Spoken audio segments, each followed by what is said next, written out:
여러분 안녕하십니까. 백만개미 한세구입니다. 11월 13일 월요일 시장 정리하겠습니다. 지난 주말에 미국 시장은 기술주 중심의 나스닥을 필두로 해서 3대 지수가 모두 상승을 보였습니다. 그래서 이제 오늘 시장이 열리면서 우리 시장이 이런 이제 뉴욕 시장의 영향을 얼마나 유지해 나갈 수 있을까 하는 게 사실은 오늘 시장의 핵심이었습니다. 미국 시장이라고 그래서 걱정거리가 전혀 없는 건 아니죠. 그렇지만 시장이라는 게 오르락내리락 하지 우리처럼 이제 이렇지는 않으니까 미국 시장에 좀 기대를 걸었습니다. 최근에 크진 않지만 채권금리도 다소 좀 안정이 되고 이렇게 해서 지난 주말에 나스닥은 2% 이상 오르고 그랬기 때문에 굉장한 기대를 갖고 출발했습니다. 코스피 시장은 출발부터 0.9%가 상승을 했어요. 그래서 굉장히 흔한 말로 호기 좋게 이렇게 출발을 했습니다. 그렇지만 외국인하고 기관이 매도 우위를 유지를 하면서 지수가 이제 하락 쪽으로 방향을 선회했습니다. 그래서 한때는 마이너스 0.44%까지 2399, 그러니까 2400이 무너지기까지 장중에 했었는데, 이제 중간에 외국인들이 매도 강도를 조금 주춤하면서 그 이후로는 이제 끊임없이 플러스권으로 회복시키려는 시도를 종일 했는데 결국은 이제 종가에 다시 마이너스권으로 내려앉는 그런 모습을 보였습니다. 오늘 코스피 시장에서 외국인은 306억을 순매도를 했고요. 기관은 355억을 최종적으로 순매수를 했고 개인이 218억을 순매도했습니다. 그래서 오늘 코스피 지수는 2403.76포인트, 지난 주말보다 0.24% 하락을 하면서 마감을 했습니다.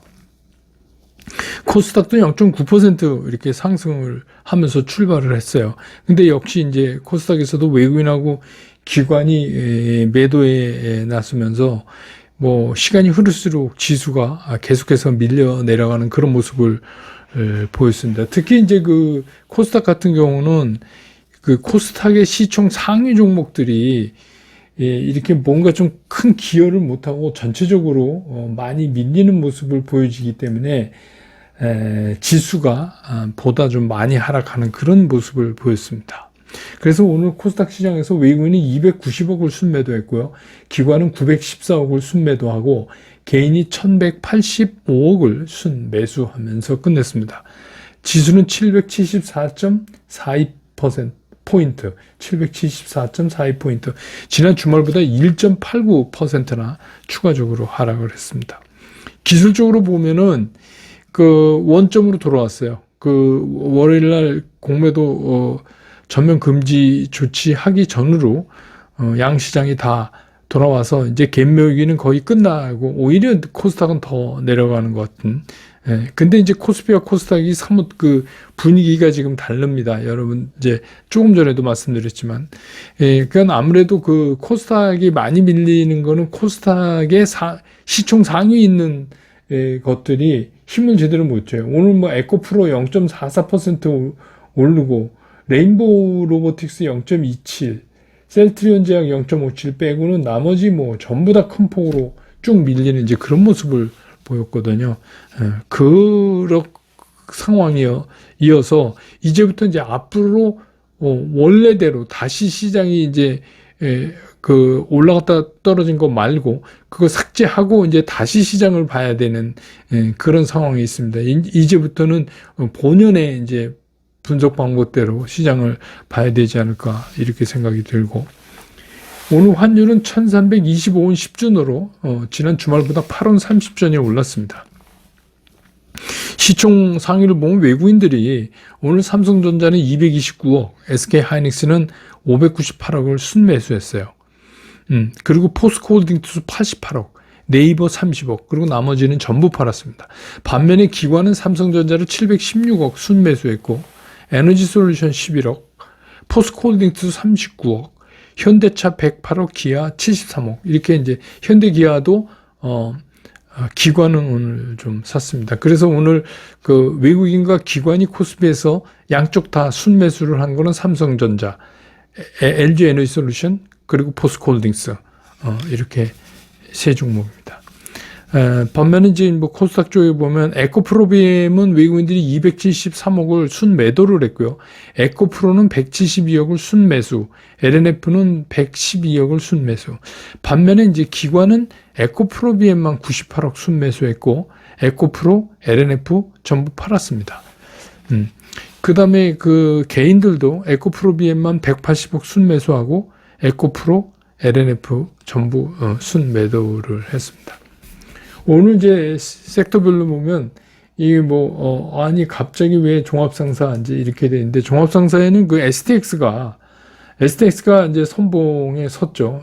그래서 STX가 뭐 상한가로 끝났으니까 이게 이제 그 인도네시아하고 니켈, 그래서 그 광물 협상에 들어간다 이러면서 이제 나머지로 확대가 돼서 그래서 뭐 GS 글로벌이나 포스코 인터내셔널, 뭐 삼성물산까지 이렇게 이제 확대되는 종합상사로 그런 모습을 보였고, 그 다음에 이제 뭐 선박 기자재 쪽도 우리가 이제 그 조선이 슈퍼사이클 들어갔다는 얘기는 많이 하지만 제가 늘 말씀드리지만 조선 기자재, 그러니까 그 후방 산업에 있는 것들도 좀 잘 보자, 그런 말씀 이제 많이 드렸잖아요. 그래서 이제 그런 것들이 오늘 좀 움직이는 그런 모습을 보였습니다. 그 다음에 이제 뭐 도시가스, LNG 또 이런 거 유통 관련 이런 것들이 또 다시 이제 오늘 또 움직였는데, 이거는 이제 뭐 중동 전쟁하고 중국 수요가 좀 늘어날 거다 이러면서 유럽의 LNG 값이 폭등을 했어요. 그래서 그 지난 그러니까 지금부터 8개월 사이에 최고 수준으로 올라갔는데, 이스라엘하고 하마스하고 전쟁하기 전보다 30%나 그렇게 이제 올라가 있는 그런 상태입니다. 그래서 오늘 이제 그쪽이 좀 움직였고, 니켈은 뭐 당연히 이제 앞에서 말씀드린 STX 때문에 그랬고, 장이 거의 끝날 무렵에 뉴스가 하나 나왔는데, 그 여러분 아시지만 초전도체 LK99 이게 이제 미 저명 학술지에 계속해서 연이어서 등재가 되고 있다. 뭐 이래서 굉장히 좋은 쪽으로 되면서 뒤늦게 그 초전도체 일부 주식이 움직이면서 내일 이거 가지고 어떻게 될지 모르겠어요. 그래서 좀 움직이는 그런 모습을 보였습니다. 그래서 오늘 시장의 특징은 뭐냐면, 이게 아시아권 시장들이 다 조금씩 다 회복하는데도 불구하고 미국 시장이 주말에 올라줬음에도 우리 시장만 굉장히 아직도 좀 곤혹을 치르는 그런 상황에 있다, 이렇게 보입니다.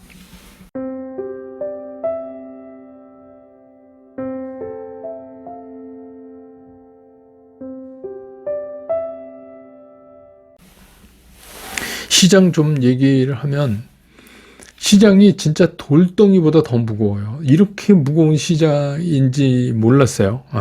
그래서 이제 그 공매도 금지 조치가 이제 내려지니까 우리가 일반적으로 생각할 땐 공매도를 못하니까 결국은 그 공급 사이드의 매도를 중지시키는 거 아닙니까? 그러니까 이게 이제 시장을 구원해 줄 줄 아는 거죠. 뭐 일반적으로 그렇게. 뭐 구원까지는 아니더라도 이게 뭐 우리가 경험했던 것처럼 월요일 하루 튀어오르고 그냥 다시 내리 꼬꾸라질지는 사실 모르시는 분도 상당히 많으셨을 거예요. 그런데 이제 그 월요일 날 제가 이제 일요일 날 그 소식을 접하고 스쿨에 막 보내드리고, 월요일 날 이제 제가 여러분들하고 그 말씀 나눠줘서 100만개미에서 저는 이제 뭐 일단 이런 때는 보유 물량을 조금 줄여놓는 게 어떠냐, 이런 의견을 이제 냈던 거 기억하실 거예요. 근데 그게 참 완곡된 표현이죠. 그러니까 그게 뭐냐면, 거기서 이제 제가 뭐 사세요. 저는 뭐 그렇게 얘기는 잘 안 하지만, 그 시장은 뭐 앞으로 시장이 되게 불투명하고 이렇게 표현을 하면 그게 이제 장이 없다는 얘기거든요. 불투명하게 뭐 장이 무슨 불투명합니까? 그러니까 없는 거죠. 장이 없다, 어렵다, 이런 말이죠. 그래서 이제 보유 물량을 좀 줄여보시는 게 어떠냐, 이런 내용은 이게 이렇게 롱런할 것 같지가 않다라는 이제 말씀인데, 뭐 그래서 그날 이제 댓글로 핀잔도 많이 듣고 뭐 그랬는데, 그러면 왜 무슨 이유로 우리 공매도를 금지를 했는데 왜 못 오르냐, 이걸 한번 따져봐야 되는 거 아닙니까? 그래야 지금 시장이 어떤 건지를 우리가 정확히 알 수 있잖아요. 그럼 왜 공매도를 금지했는데도 주가가 못 오르냐? 그리고 왜 이렇게 한 번 뛰었다가 또 뭐 조금 밀렸다 다시 가는 건 이해할 수 있는데 무슨 갭매우기 이러면서 다시 원점으로 다시 돌아가냐? 이 이유는 간단한 거예요. 시장의 유동성이 우리가 이제 그 직전에 2020년 3월 17일인가요? 공매도 금지를 했잖아요. 그러고서 엄청나게 튀어올랐잖아요. 3,300까지 갔잖아요. 그때. 그러니까 그때하고 지금하고 다르다는 걸 알아야 돼요. 그때는 유동성이 엄청났어요. 여러분 아시지만 뭐 시총이 82조 아니죠. 고객의 딱금이 82조 막 이렇게. 지금은 40조대로 떨어져 있는 상황이잖아요. 그러니까 그때하고 지금하고는 그 유동성이 엄청나게 차이가 난다. 그래서 그때는 주가가 올라도 갭매우기를 잘 안 해요.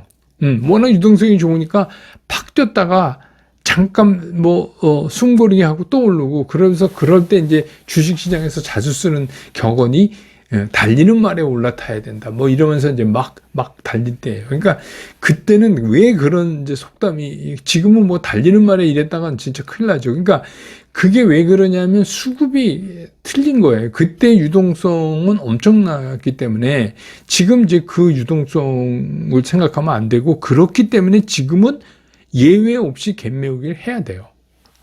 올라가면 갭매우기를 해야 돼요. 왜 갭매우기를 왜 하냐면 그냥 되게 간단하게 생각하시면 돼요.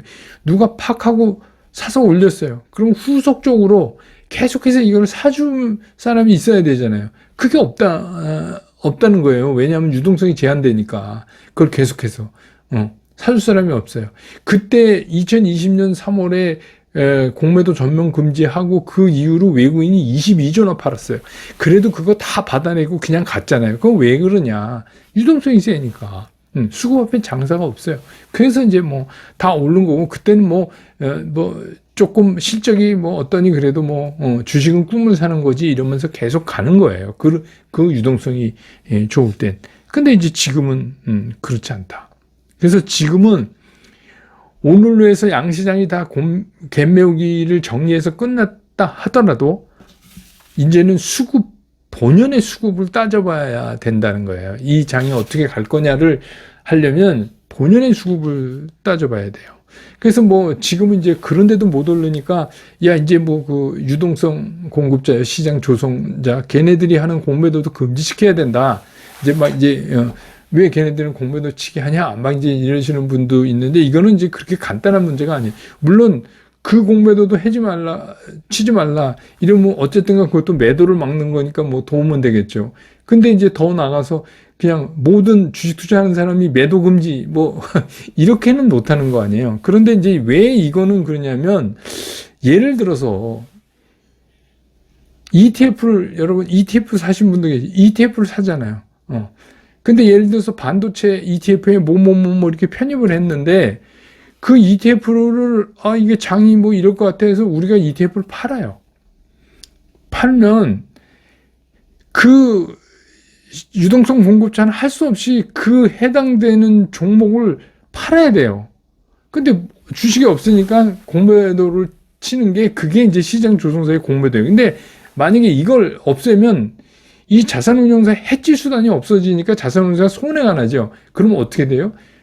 이 ETF라는 상품 자체가 존재할 수가 없는 거예요. 이건 굉장히 다른 문제입니다. 이렇게 쉽게 해결해서 시장 조종사도 내일부터 당장 이렇게 얘기할 그러면 시장 조종사들도 공매도 치지 마 이랬는데 사람들이 그 다음날부터 가갖고 ETF를 막 때리기 시작했어요. 그 ETF가 막 빠져요. 그럼 어떻게 해요? 거기 편입된 종목들을 때려야지 해지가 되죠. 그러면 안 그러면 어떻게 해요? 그러니까 이제 그런 차원의 문제이기 때문에 이게 쉽게 얘네들은 왜 아직도 이거를 하는 거야? 막 이렇게 쉽게 얘기할 일은 아니고 이제 외국인들을 포함한 공매도 전체를 금지시켰기 때문에 이제 이런 수급의 문제는 서서히 나타날 거다. 이렇게 이제 생각이 돼요. 근데 이제 제일 중요한 게 뭐냐면 그게 뭐 언제 나타나고 실제로 나타나느냐 이게 중요한 게 아니라 주식 투자하는 사람의 입장에서는 이제 이 지난 이슈 있잖아요. 이 전면 금지 이 뭐 공매도 근데 왜 안 올라 뭐 쟤네는 왜 아직도 쳐 이런 거 논쟁에서 빠져나와야 돼요. 아직도 거기에 이제 잡혀 있으면 시장을 제대로 못 볼 수가 있어요. 거기에 자꾸 얘기돼서 공매도만 없으면 주가가 오를 거라고 막 이렇게 생각하는데 조금 한 발 빼서 시장을 좀 넓게 보시자고요. 그러면 지금 이제 외국인들은 뭘 하고 있냐? 외국인들은 이제 선물을 때리고 있어요. 지금 공매도가 안 되니까 선물 때리잖아요. 오늘도 선물 쫙 샀다가 중간에 탁탁 팔면서 또 정리하고 뭐 어쨌든간 그런데 그 외국인들이 공매도 금지시켰으니까 뭐 선물만 갖고 이렇게 하면 주식 선물이나 뭐 지수 선물 갖고 하면 사실 한 팔 묶어놓은 것 같으니까 불편하겠죠. 그러니까 다른 대만이나 도쿄 시장이나 인도 뭐 이런 데를 가려고 그런다. 이것도 전혀 틀린 말은 아니죠. 근데 당장 보태 써서 간다 이거는 아니지만 일단 지금은 그렇게 대처를 하고 있는데 이것도 시장 오르는데 별로 좋은 게 아니잖아요. 왜냐하면 선물이 계속 빠지는데 현물이 무슨 수로 올라요. 그러니까 이제 그것도 별로 좋은 일이 아니란 말이에요. 좋은 일이 아니죠. 근데 이제부터 이제 우리가 신경을 써야 될 거는 뭐냐면 시장이 이번 일로 조금 바뀌고 있다는 거예요. 시장의 성격이. 그거를 한번 우리가 주의 깊게 볼 필요가 있다. 그런 얘기입니다. 이게 무슨 얘기냐면 이제 외국인도 위축돼 있고 그렇게 되면 어떻게 돼요? 수급이 더 줄어들 거 아니에요. 기관이나 개인이 동학형 운동 그 개미 운동 때처럼 엄청나게 유동성으로 사지 않는 한 그럼 이제 해결할 방법이 없어요. 그렇게 되면 어떻게 되냐? 대형주들이 힘들어요. 대형주들이 힘들어요. 근데 오늘 같은 게 딱 보면 코스닥은 1.89%나 빠졌는데 코스피는 0.24% 빠졌으니까 이거는 코스닥이 주로 있는 중소형주가 이제 작살이 나 있구나. 이렇게 보시면 안 된다는 거예요.